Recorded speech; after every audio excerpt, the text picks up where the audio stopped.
ওম শান্তি। আজকের মূল্য তারিখ 22/3/2025। ভারত স্বর্গ ছিল, হীরের মতো ছিল, সেখানে দেবী দেবতাদের রাজত্ব ছিল। এই সমস্ত কথা ভারতবাসীরা এখন ভুলে গেছে। এ সমস্ত কথা পারলৌকিক পিতা এসে বোঝাচ্ছেন। তিনি হলেন স্বর্গের স্থাপনকর্তা। এই কার্য কোনো মানুষ করতে পারে না। বাবার সঙ্গ তোমাদেরকে মুক্তি, জীবন মুক্তিতে নিয়ে যায়। বাবাই এসে নিজের পরিচয় দেন, বাচ্চাদেরকে নিজের বানিয়ে সৃষ্টির আদি মধ্য অন্তের জ্ঞান দেন। বাবা বলেন যে আমি এসে তোমাদেরকে আস্তিকও বানাই, ত্রিকালদর্শীও বানাই। বাবা তাই বলেছেন, মিষ্টি বাচ্চারা, তোমাদের এই নেশা থাকা চাই যে আমাদের পারলৌকিক বাবা হলেন ওয়ান্ডার অফ দ্য ওয়ার্ল্ডের রচয়িতা, অর্থাৎ স্বর্গের রচয়িতা। আমরা যেখানকার মালিক হই। আমাদের পারলৌকিক বাবা হলেন আমাদের শিব বাবা, যিনি কিন্তু স্বর্গের রচয়িতা। তো আমরা যত এই নেশায় থাকবো যে পিতা এসে স্বর্গে স্থাপন করছেন, আমরা হলাম ওনার সন্তান। হ্যাঁ, উনি কিন্তু আমাদের সেখানকার মালিক বানাচ্ছেন। তো আমরা কত তাহলে আনন্দ ফুর্তিতে থাকতে পারবো। বাবা তাই বলছেন, বাচ্চারা তোমরা সবসময় এই নেশায় থাকো। প্রশ্ন, বাবার সঙ্গে থেকে তোমাদের কি কি প্রাপ্তি হয়? উত্তর, বাবার সঙ্গে থেকে আমরা মুক্তি, জীবন মুক্তির অধিকারী হয়ে যাই। বাবার সঙ্গ আমাদেরকে ওপরে নিয়ে যায়।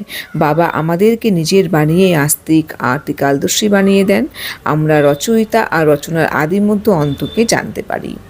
আমরা যখন বাবার সঙ্গ করি, অর্থাৎ বাবা যখন এসে আমাদের পরিচয় সম্বন্ধে অবগত করিয়ে তিনি আমাদের বলেন যে আমরাই সেই পিতার সন্তান। হ্যাঁ, আমরাই সেই পিতার সন্তান। তখন আমরা যখন বাবার শ্রীমত অনুসরণ করে চলি, বাবার সঙ্গে থাকি, তখন এই বাবার সঙ্গই কিন্তু আমাদের মুক্তি, জীবন মুক্তিতে নিয়ে যায়।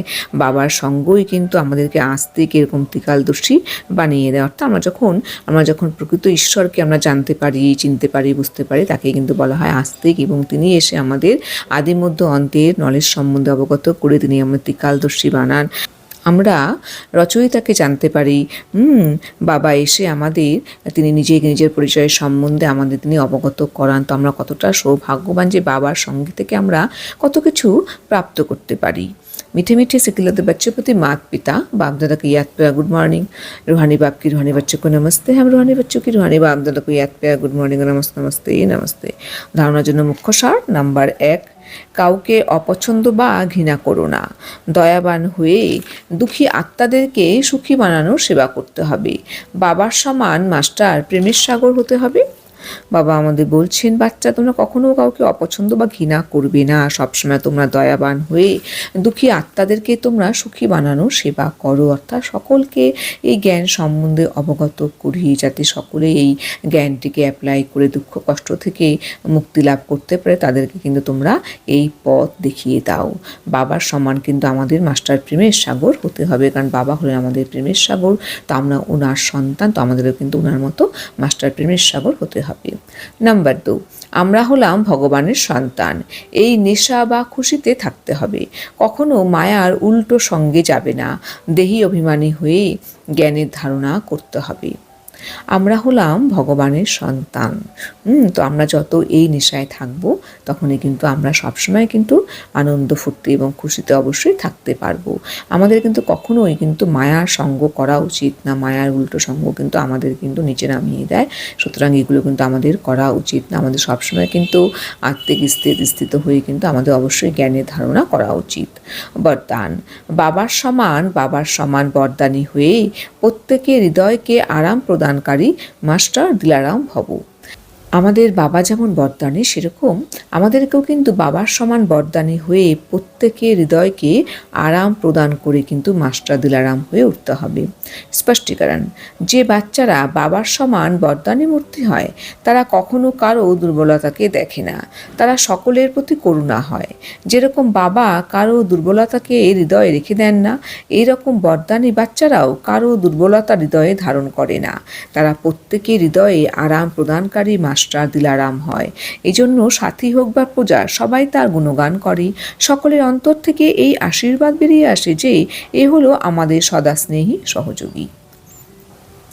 তো বাবা বলছেন যে বাচ্চারা বাবার সমান বরদানি মূর্তি হয়, তারা কিন্তু কখনোও কিন্তু কারো দুর্বলতাকে কিন্তু দেখে না। কারণ বাবা সবসময় বলেন, বাচ্চারা তোমরা সকলকে আত্মিক দৃষ্টিকোণ দিয়ে দেখো, তার ফলে কিন্তু তোমরা সকলকে কিন্তু তোমরা সেই সকল আত্মার কিন্তু বিশেষত্বকেই, গুণগুলিকেই দেখবে, কখনো কিন্তু কারো অবগুণকে, দুর্বলতাকে দেখবে না। তারা কিন্তু সকলের প্রতি কিন্তু করুণা দৃষ্টি রাখে। কারণ বাবা যেরকম কখনো কারো দুর্বলতাকে হৃদয়ে রেখে দেন না, এরকম আমাদেরও কিন্তু, আমরা যারা বরদানি বাচ্চারা, সেই বরদানি বাচ্চারাও কিন্তু কখনো কিন্তু কারো দুর্বলতাকে হৃদয়ে ধারণ করে না। তারা প্রত্যেকের হৃদয়ে আরাম প্রদান করে মাস্টার দিলারাম হয়, কারণ আমাদের বাবা হলেন দিলারাম। তো বাবা তাই বলছেন, এই জন্য সাথী হোক বা প্রজা, সবাই কিন্তু সেই বাচ্চার কিন্তু গুণগান করে। তো বাবা তাই বলছেন, বাচ্চারা সকলে অন্তর থেকে এই আশীর্বাদ তখন বেরিয়ে আসে যে এ হলো আমাদের সদা স্নেহী, সদা সহযোগী। স্লোগান: সঙ্গম যুগের শ্রেষ্ঠ আত্মা হলো সেই যে সদা নিশ্চিন্ত বাদশা। তো বাবা আমাদের সুন্দর বুঝিয়ে বললেন যে আমরা কিভাবে নিশ্চিন্ত বাদশা থাকতে পারবো। আমরা যখনই ভাববো যে আমরা এখন সঙ্গম যুগে আছি, তো আমাদের তখনই কিন্তু আমাদের স্মরণে আসবে যে আমরা হলাম সেই শ্রেষ্ঠ আত্মা, যে আত্মা আমরা এখন জানি যে জ্ঞানের দৃষ্টিকোণ দিয়ে এখন সঙ্গম যুগ। বাবা এসে আমাদেরকে এটা তিনি জানিয়েছেন। তো আমাদের যখন এটা স্মরণে থাকবে যে আমরা হলাম সঙ্গম যুগে সেই শ্রেষ্ঠ আত্মা, তখনই কিন্তু আমরা কিন্তু সর্বদা কিন্তু নিশ্চিন্ত বাদশা হয়ে থাকতে পারবো। অর্থাৎ আমাদের মধ্যে কিন্তু কোনো রকম কোনো চিন্তা থাকবে না। ওম শান্তি।